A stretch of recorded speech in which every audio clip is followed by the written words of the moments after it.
Good morning, good afternoon, and good evening, ladies and gentlemen. Welcome back to SATAL 2021. My name is Moltar, and we are ready to rock and roll. Now, the start screen's a little bit overzealous here, so we're going to trim that down. There we go.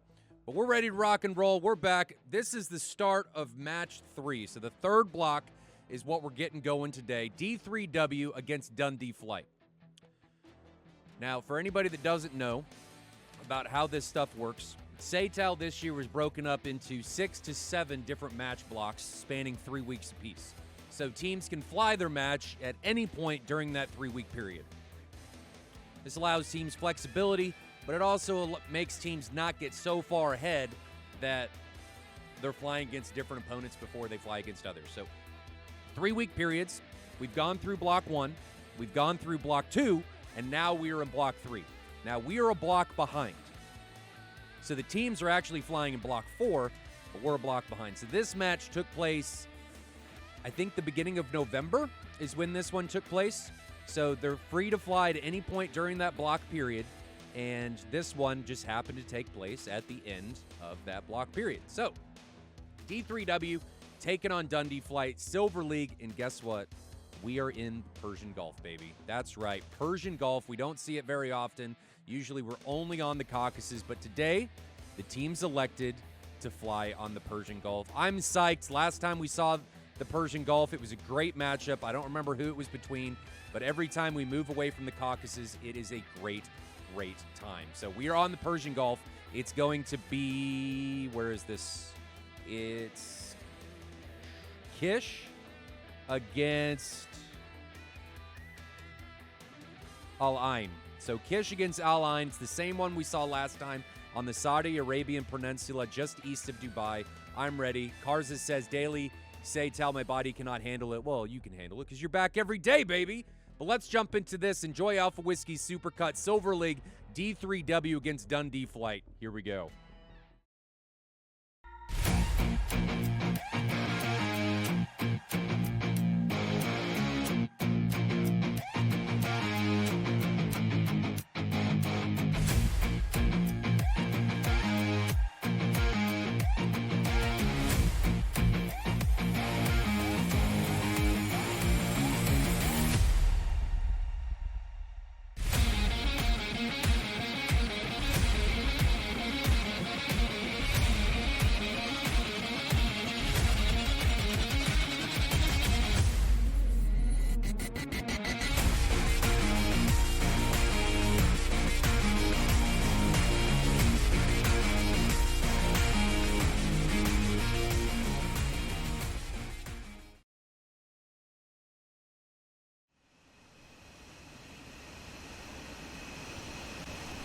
So we're in the pit, currently looking at D3W's Pepe. Let's take a look at who is flying what.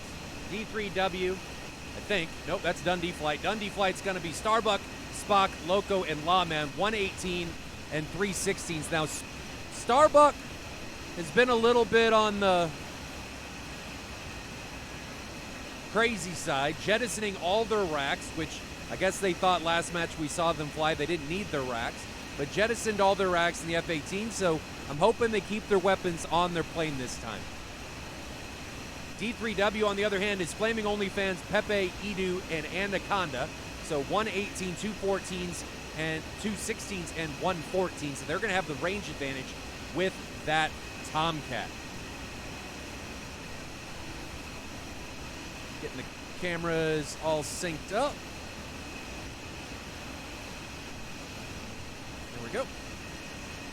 So we're off and rolling, just cruising with these guys. Camera's got to load up here for just a second. Here is Dundee Flight up at Kish. Representation of Toda Hablas Espanol. I do not know Spanish. Unless you're talking about D3W, the Spaniards representing the Spanish, then that would make sense. But I am not. I took a little bit in high school, but that's about all I know. I don't know any more than that, so it is what it is. Let's bring up the overlay, start it up. Akagi did do a fix for me with the overlay. He fixed the kill icons that were overlapping the aircraft icons, so we're going to be able to hopefully move those back into the fuel bars. For anybody that doesn't know how the overlay works. The overlay works by integrating with the DCS API, and then the top bar, the colored bar, is the fuel gauge. Then you've got missiles. From left to right, it is actives, semi-actives, and then heaters, gun ammo, Mach, and then altitude. And then you've got the aircraft icon so you can tell who everybody is flying, and when they die, they gray out. And Akagi did a phenomenal job of making this happen. Cannot thank him enough for doing this. It's something that I wanted for years, and this man knocked it out in just a couple days. So it was phenomenal. I'm glad we have it. The immersion that everything brings in from the overlay is fantastic. Dundee flight departing up here at Kish, bringing up TAC view. There's TAC view. So it is a Persian Gulf flight, D3W out of Al Ain, and Dundee flight out of Kish, up to the north of the Dubai Peninsula. This match is going to take place just east of Dubai.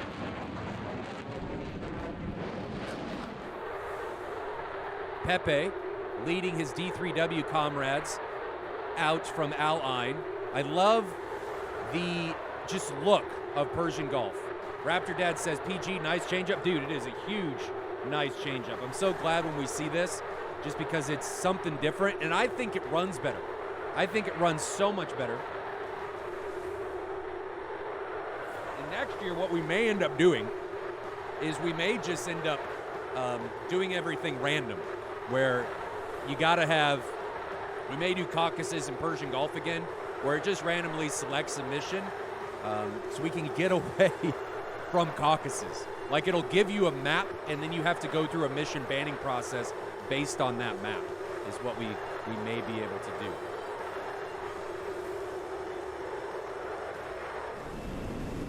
Anaconda in the F-14. PG is super nice, but my disk space doesn't agree sometimes. Yeah, but we're getting to the point where, man, if you want to compete, you got to have the stuff, right? It sucks that everything takes up so much disk space, but just flying on Caucasus, we're leaving so much potential out on the table. So much out there.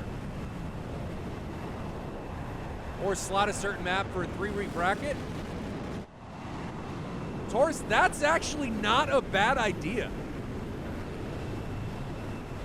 That's actually a really good idea. Interesting. That could be cool. We're like, every week is like every time span is a different map. That would allow people to use up their disk space. That could be cool.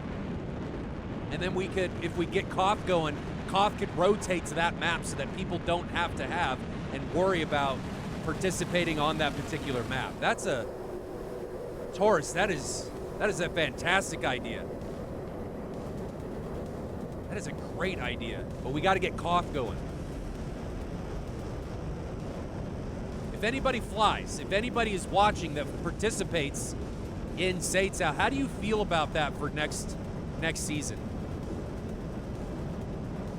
It's going to be the same again. I wouldn't fly on PG or Syria. Why not, Archer? Why wouldn't you fly on them? If we did it in 3 week, like every 3 weeks, we rotated the map, so it was only one. And then Koth, our PvP server, if we did the same thing so that people could fly PvP without worrying about having, if the map was correct, so they could just keep that map. Not in the mood for 1v4? What does that mean? Does the rest of your team not have PG?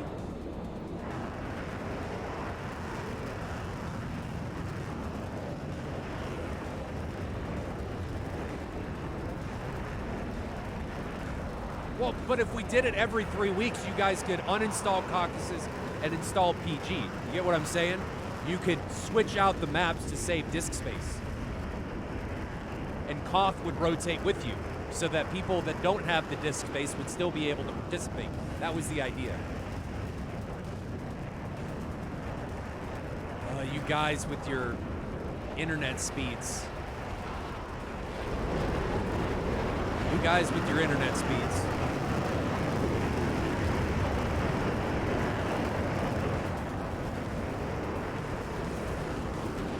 Hey man, I came over from CW Lemoyne's channel and recognized your beautiful face from the Twitch recommendation list.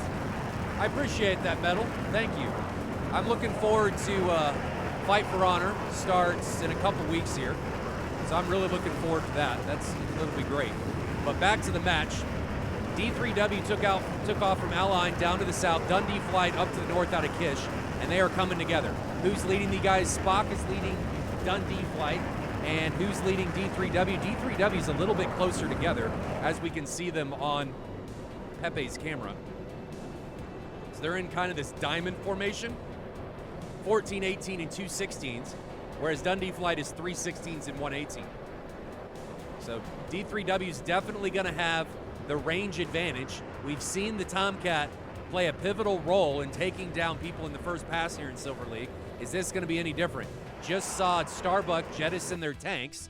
That's going to be good. I like that they're only taking 6 AMRAMs instead of the AMRAM bus. That's nice. Maybe doing that because this is a little bit longer of a mission location. Let me zoom out here on the TAC view so we can see everything. Tomcat is much more than just a range advantage with current 120s. Archer, that is true. That is true, but even so, in close, the 120 is definitely the missile you want to have. The Phoenix is so slow to accelerate, I don't really think it's as much of a danger, as a threat, as the 120 is when we start getting into within visual range. The Phoenix is still definitely a threat, but it accelerates so slowly that it doesn't have the energy and the air moving over the airfoils to be able to pull high G maneuvers. Now, it definitely does when it gets up to speed, but off the rail immediately, it doesn't have the speed to be able to pull real tight.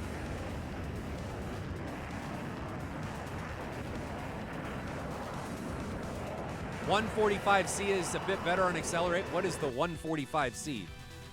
The 54? I am confused.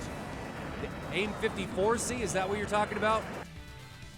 Yeah, Archer definitely sub 5. Even like sub 10, I mean 10 miles, 8 miles, I'd still probably give the advantage to the Phoenix, but it's easy to see and it's easy to notch. Not that the 120 in the current meta is hard to notch. Starbuck launching a 120. That looks like it's going to be on Anaconda, and I actually missed a 120 that was headed up towards Pepe. So here's Pepe diving away. Still has all 3 tanks on. Love the black wing tanks there. 6 120s still on that jet. Anaconda is probably going to be launching here soon. I would imagine Anaconda and the F-14 getting in here close is probably going to be unleashing a Phoenix. So we're going to ride along. Got the 6 Phoenix and the 2 AIM-9s. How's Anaconda doing on fuel? On internals, needs to get rid of those fuselage tanks. So I'm anticipating an AIM-54 coming off from Anaconda here rather soon. Now, moving over back to the eastern front, Edu now picking up where Pepe was, now defending a 120. Here's Edu diving away from altitude, has jettisoned that center line already. Now, D3W, most of their guys are not taking, the F-16s are not taking heaters. Not taking heaters at all. So they're all 6 120s, 6 of the fence posts. Anaconda electing to not launch on that first pass, but Flaming OnlyFans, on the other hand, is launching, and it's a 120. That's going up towards Lawman. Here's that 120 as it comes in towards Lawman at 600 feet. Lawman is very, very low. Missiles at 1,200 knots, 7,000, 6,000, closing. Lawman now getting the missile launch warning, and notches and defeats that incoming missile. Flares are not going to do anything against that 120, so he needs to realize that that's not going to work. Anaconda now having recommitted in the Tomcat. All 6 of the AIM-54 still on that jet. Flaming OnlyFans has turned around. AIM-54 now out from Anaconda, and that's going to be a dangerous AIM-54 coming in on Lawman. We're going to move over and take a look at Lawman as this missile barrels towards its intended target. There's the missile making a lazy right-hand turn as it cooks in towards Lawman. Is it tracking? Tracking? No. It's just going to fly by Lawman, unopposed, not seeing anyone, and as soon as that launch came off the rail, Anaconda turned around and didn't support it. So back over here to the east, picking up back with Edu. Edu coming down from altitude that he got back on his egress, now defending a 120. Multiple missiles coming off from Dundee flight. Starbucks launched another one. I like seeing the missiles off from Starbuck. Starbuck's doing a much better job than last time we saw them fly here in this match against Dundee flight. We got a 120 coming off on the other screen from Flaming OnlyFans and a recommit from Anaconda. Let's pick up back with Lawman as we are in close. Aim 54 looks to be off from Anaconda, and this one's much more dangerous. 1 mile, half mile. This is going to be a good one, and notched. What a ballsy maneuver by Lawman. Anaconda, though, not coming off, launches another Aim 54, 3.5 miles on that incoming telephone pole. Needs to get into the notch. The closer ones are harder to notch. He's not going to see it because he's in a bank turn. Here comes the unseen facial telephone pole to the dome. Goodbye, Lawman. Lawman suffers the first casualty for Dundee flight. This is what everything looks like. 3 aircraft remaining for Dundee and 4 remaining for D3W. Flaming OnlyFans now on the F-16, merging with Loco. We can padlock that. So Flaming OnlyFans merging with Loco. Let's grab one from Loco. Loco continuing to launch on Flaming OnlyFans. Here's that split screen view as these guys come closer and closer together. And look how, whoa, that thing detonated right underneath Flaming OnlyFans F-18. And Flaming OnlyFans has all the missiles left on his jet as he comes into a furball with Loco. Trying to go over the top, now moving into the oblique.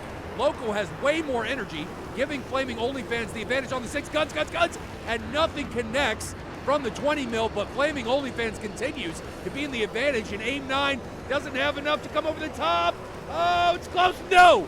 Barely misses Loco. There goes another Aim 9. Is that gonna connect? No, so Loco, oh, he connects with the 20 mil. Flaming OnlyFans keeping on the defensive, rips him apart with the M61. So Anaconda and Flaming OnlyFans dominate the Northern 2 ship. Spock and Starbuck are the only 2 left. Spock defending a 120. Starbuck now trying to run down Edu. And I have got to say again, this is a way different Starbuck that we're seeing in this engagement. Way more aggressive and really a force to be reckoned with in here. Starbuck now recommitting on to Pepe. Pepe's launched a 120. Spock is on the left. 120 coming for Spock's face. Is it tracking? It is. But no, it flies right by Spock's aircraft. He's able to notch it. Starbuck able to notch, but Starbuck's got another 120 coming for him, and Starbuck gets taken down. So the last hope is Spock. Spock is it. Aim 54 coming from Anaconda behind Spock's jet. That's going to be off on the left. We can see it burning in. 4 miles away, 4.5 miles away. Spock needs to realize he's not going to out-energy this incoming Phoenix. 3 miles, 2.5.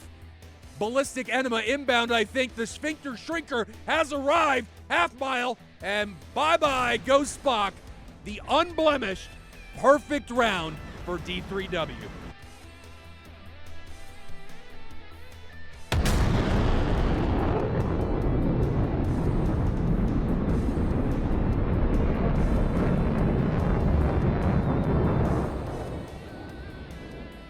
Now, where did things go wrong for Dundee flight? They really went wrong in a bad way up here to the north. Flaming OnlyFans and Anaconda do a phenomenal job of utilizing their weapons and keeping Lawman on the defensive. First shot from Anaconda doesn't track, and that's because he broke away and didn't support the missile. Flaming OnlyFans then comes in, launches a 120, forces Lawman to defend. Okay, he defends that 120, it detonates right underneath his aircraft. That allows Anaconda to recommit. Aim 54, defeated. The problem is they keep launching on Lawman, and when you keep launching and the distances decrease like we're seeing here, D3W, Anaconda not breaking off, you have less and less time to defend. And Dundee's Lawman finds himself trying to press. And because he was trying to press, he gets in this bank turn. When you're in bank turns and the missile's on your lift vector, your RWR doesn't work because your RWR is a cone that encompasses the outside of your aircraft. It doesn't see below or above. The A-10s does because it's designed to defend against ground threats. But an F-16, F-18, F-14, they don't. They're cones around the wingspan horizontally out from the aircraft. And since he's in this bank turn with the lift vector pointing towards the missile, not going to get a missile launch warning, turns right in, gets the unwanted facialization from the telephone pole. He gets taken down. Then Flaming OnlyFans does a fantastic job of notching Loco, and then balls on this guy, commits immediately in onto Loco. Loco's so fast, Mach 1.2, he can't turn with Flaming OnlyFans. Loco goes up, bleeds more speed, shortens his turn circle, gets in behind Flaming OnlyFans, but he's so close the AIM-9Ms don't have the G available to turn into connect with Loco. So he closes, M61 rips Loco's aircraft apart, and then we move down here to the Southern 2 ship where Edu takes down Starbuck. I really like the aggression from everybody involved. But Edu takes down Starbuck on the... No, it was Pepe, actually. So Starbuck drags, and we have a drag and bag situation where Starbuck got drugged by Edu, and Pepe is just sitting there waiting at Mach 1, 3,000 feet, comes in onto Starbuck, unleashes a 120 into their face, and they go down. And then it's just Anaconda coming in from the north, and when you be impressed from 2 different directions, you're in a bad place. And that's where Spock finds themselves. Can't outrun the AIM-54, can't really notch. Oh, I didn't even know this 120 was coming. So he can't really notch. He's just up shit creek without a paddle and gets demolished. Great flight by D3W. We're going to move on to round 2. I love Persian Gulf. Great flying by both teams. Dundee flight and D3W. D3W is up 1-0 over Dundee in the flawless victory here in round 1. Dundee was very aggressive. I think the game changer there was the Tomcat flown by Anaconda. The Tomcat coming in really put D3W on the back foot, taking down Lawman up to the north and then taking down Spock. It was rough. It was really tough for them to deal with, put them in a really tight spot, and the help that Anaconda got from Flaming OnlyFans was top-notch. So these guys are departing, riding along with Dundee flights, Lawman up to the north as they depart from Al-Ain. D3W is going to be out of Kish on the Saudi Arabian Peninsula. The fight's taking place again just east of Dubai. Lawman now taking off. D3W not too far behind on their side.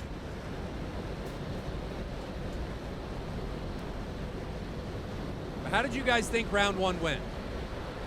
Tomcat for days, in my opinion. MVP, Tomcat, round 1. Anaconda did work in there, and he utilized the Phoenix really well.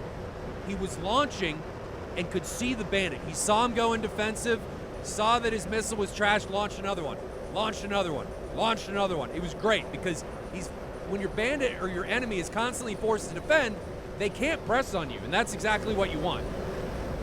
So seeing them and Anaconda be able to use the Phoenix in that way was really cool to watch. Anaconda did a really good job. Raptor Dad making fun of himself. Love it. Again, D3W is out of Kish. Dundee is out of Al-Ain. Let's bring up and take one more look at the teams here. Dundee flight being represented by Starbuck, Spock, Loco, and Lawman. Starbuck in the lone 18. Everybody else is in 16s. Meanwhile, D3W's Flaming OnlyFans in the 18. Pepe Edu in the 16s. And Anaconda, the MVP of round 1 with 2 kills, is in the Tomcat.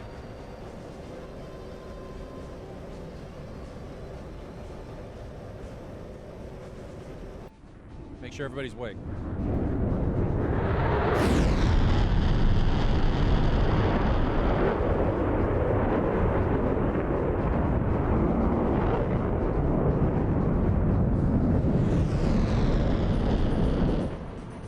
You know what, Jumper?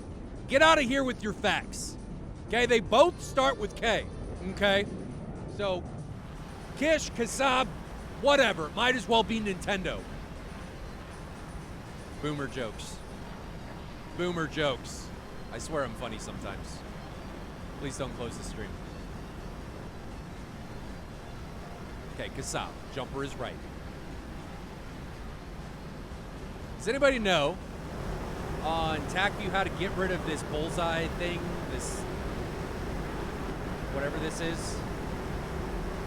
The markings. How do I get rid of that?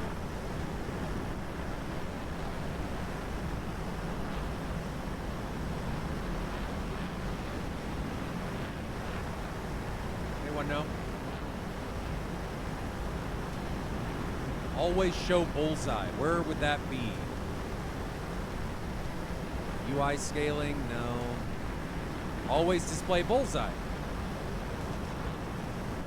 That just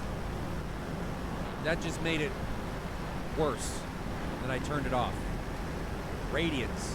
Where are radiance? Where is that? Was saying, how do I do that?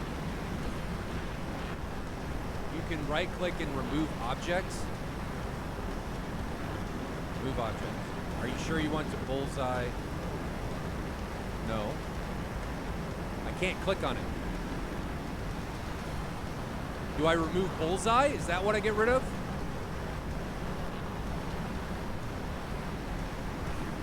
Yeah, okay, remove object.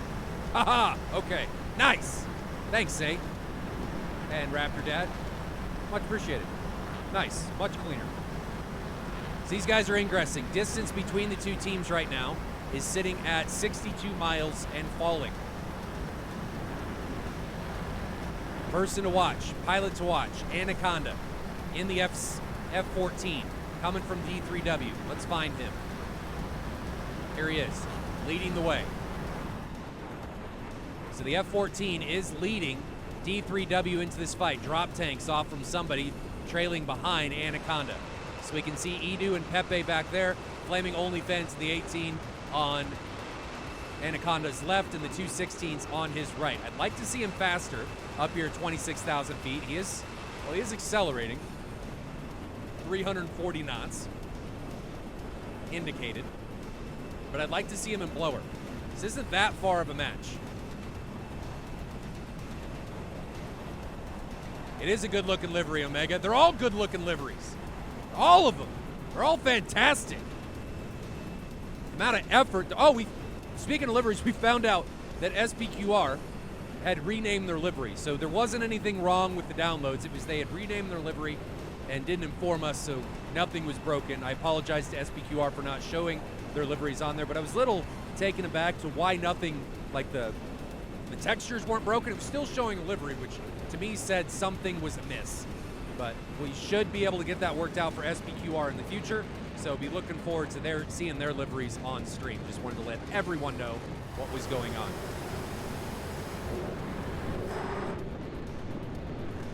Dundee flight now separating down here to the south. Loco and Starbuck still together. Lawman breaking off to go with Loco and Starbuck. Spock coming off to the right. Everyone for D3W is still together. D3W sitting at about 25,000 feet. Anaconda accelerating, full blower, 25,000 feet, 420 knots indicated. Has all 6 Phoenix still on his jet. Let's check out and see distances here right now. So we've got Starbuck and Anaconda, 26 miles separate them. 2 AIM 120s out from Starbuck from Dundee flight. Let's check on Starbuck. Ooh, that's a cool livery. I like that one. So 3 120s have been launched by Starbuck so far, this time electing to take 10 AMRAAMs instead of the 2 wing tanks and only taking 6. So took the center line, but 10 AMRAAMs with it. 120 now out from Spock down to the south. Pepe was the first to defend and be targeted in the last round, is now defending. Missiles incoming from Starbuck. I really like that livery. I like the red accents on top of the drop tanks. That's really cool. I really like that. That's nice. So 3 120s, or at least one's coming in onto Pepe. Maybe one headed over for Edu. Edu needs to defend, trying to wait to get a missile off. Now defending. The 120's coming for him. And where are they? They're somewhere. There they are. So not enough energy. Still 2 miles away. They may seem closer than they are, but they're okay. GTR says F-18 AMRAAM bust or bust. That's true. You know, you got to take the advantage of what you got. And the F-18's definitely taken all the missiles to the yard. Another 120 out from Lawman. 120's out like they're going out of style for Dundee flight. Flaming OnlyFans coming in and being very, very aggressive. Launching onto Lawman. Well, not launching yet. Here is Flaming OnlyFans, also an AMRAAM bus. We can see Lawman's marks up there. So if Lawman were to press from 20,000 feet, Flaming OnlyFans would be in a lot of trouble, but he's got a missile coming on him from his right side. Missile out from him onto Spock. Flaming OnlyFans also has a missile coming at him from head on, I think. Actually, maybe on Anaconda. Anaconda coming in. May be the time to launch an AIM-54.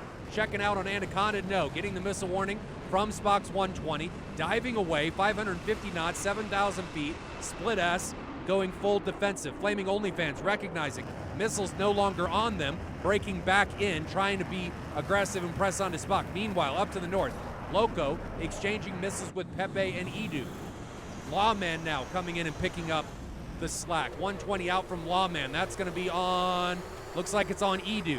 Anaconda, meanwhile, in the F-14 has come back in after the split S. Here's Anaconda in the F-14. Jettison those tanks. Still has 6 Phoenix, so nothing off from them yet. I feel an imminent Phoenix on Lawman or Starbuck. Probably going to be on Starbuck, as Starbuck is hot. Will their Rio recognize that? There goes the Phoenix. It is a C variant. No, it's an A Mark 60. So there goes the Phoenix. Let's grab that thing and ride along with it. This thing's going to be a force to be reckoned with as it closes in on its target. Let's grab it. That's not it. There it is. So here it is, burning towards its target, and it's going to be Starbuck. Starbuck needs to be careful. Starbuck, you're not going to outrun it. It's a Phoenix. You can't run away. Still burning. 4.5 miles. 2,000 knots. 3 miles. 2 miles. Starbuck now, I think, recognizes danger. I'm in danger. And Starbuck tries to break in at the last minute. Here it comes. Boom. Goodbye. Starbuck disintegrated by the telephone pole. And 120's out in abundance from Spock. Anaconda now the lead aircraft for D3W. And there's another one coming down onto Spock. Let's grab that. Spock. There's the AIM-54 doing a serpentine. But to Spock's dismay, it's still closing. Closing. Half mile. Spock. No! Spock's gone. Anaconda. Oh my God. With the double. So Anaconda doing the work. 2 pilots down for D3 or for Dundee flight. Lawman trying to defend low in the weeds. Dragging a missile behind him. Getting away, putting the other camera out onto the northern of Loco. So here both these guys are. Fixing tack view. Missile coming in on the Flaming OnlyFans. Here's Flaming OnlyFans defending low. AIM-54 out on the Lawman. Lawman trying to defend. He's probably not getting the missile warning. Again! Right in the face! Lawman takes one to the dome. But there is a missile coming in onto Pepe! Pepe, goodbye! So from the grave, Pepe gets taken down. Lawman avenges himself. Flaming OnlyFans now launching and jettisoning the racks. Out onto Loco. Loco's the last hope. Again for Dundee flight, trying to defend. Can we see the 120? 2.5 miles behind him. Running now, full egress for Loco. 3 pilots, 3 aircraft still alive for D3W. Flaming OnlyFans, Edu and Anaconda. Anaconda unleashes another AIM-54. AIM-54s have been devastating in these rounds. Loco recommitting back in. Where's the AIM-54? I don't see it yet. There it is on the right side.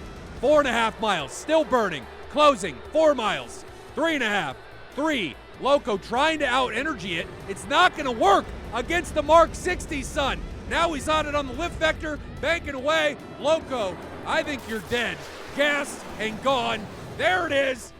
Ballistic suppository right up the pie hole.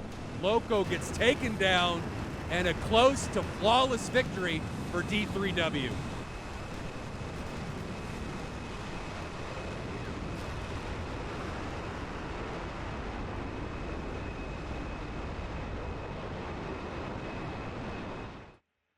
So what ended up happening there was a replay of round 1.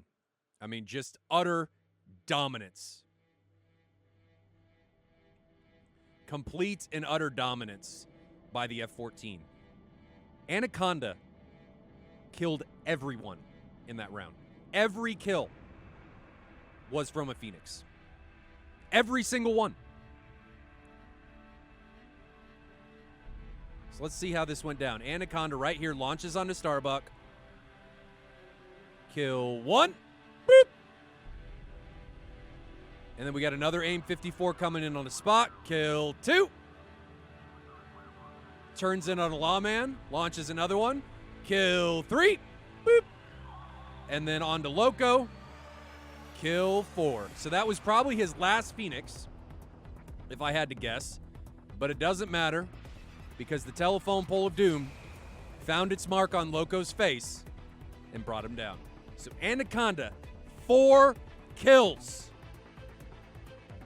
4 in that round. Overall, Anaconda, what did he have?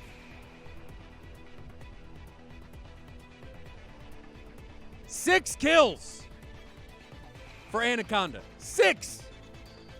55% hit rate. Oof. Flaming OnlyFans with the 1 lone kill, and then Pepe had 1 kill.